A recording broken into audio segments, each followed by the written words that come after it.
Hned 2 slavice přivítá v listopadu Zábřeh.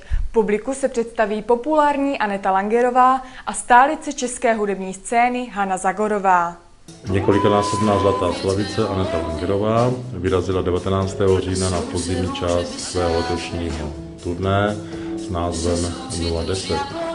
Toto koncertní turné se koná k podpoře její nové desky s názvem Jsem, která vyšla na konci loňského roku.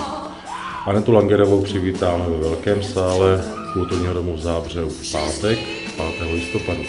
Koncert začíná ve 20 hodin, ale velký sál kulturního domu bude otevřen pro návštěvníky už od 19. hodiny. Předprodej na tento koncert byl už zahájen.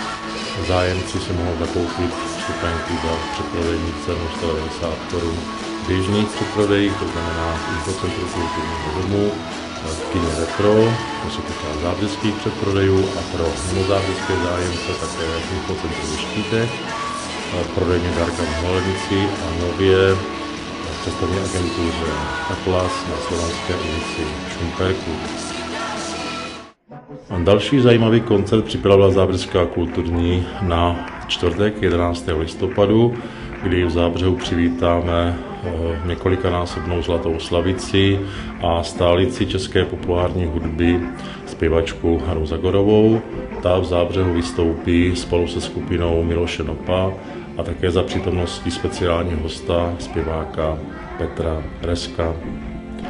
Hana Zagorová je držitelkou mnoha významných cen. Za svou hudební kariéru naspívala asi 800 písní, vydala 15 LP desek, 10 CDček a koncertovala nejenom v Čechách, na Slovensku, po celé Evropě, ale také v Asii, ve Střední a Severní Americe. Je držitelkou několika zlatých a platinových desek a řady cen a ocenění nejenom u nás, ale i v zahraničí. Zábřeský koncert této zpěvačky začíná v 19 hodin. Kulturní dům vyzývá všechny, kteří si rezervovali místa na koncert Hany Zagorové a Petra Reska, aby si tyto rezervace vyzvedli pokud možno co nejdříve.